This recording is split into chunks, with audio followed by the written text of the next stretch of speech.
আসসালামু আলাইকুম রহমতুল্লাহ। আমরা এসেছি ঝিনাইদহ জেলার কুলচারা গ্রামে। আমরা এসেছি একটা মরিচের জমিতে। আমরা আসলে মরিচের জমিতে মরিচের গাছের গোড়া পচা নিয়ে কথা বলবো। তো অনেক সময় দেখা যায় মরিচ গাছের গোড়ার দিক থেকে ছাল পচা শুরু করে। ছাল পচে কি হয়, গাছটা মারা যায়। তখন আমরা এই সমস্যাগুলো দেখা দিলে কি করতে পারি? এগ্রোলিট বিডি লিমিটেডের একটা পণ্য আছে, সেটা আমরা ব্যবহার করতে পারি। সেটা হলো জিপপো এবং ডক্সি।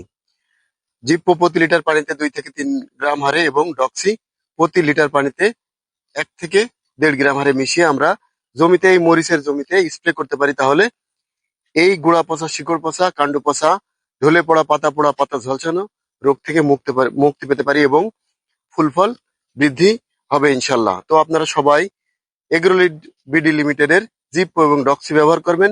এ বলে শেষ করছি। ধন্যবাদ সকলকে। আসসালামু আলাইকুম রহমতুল্লাহ।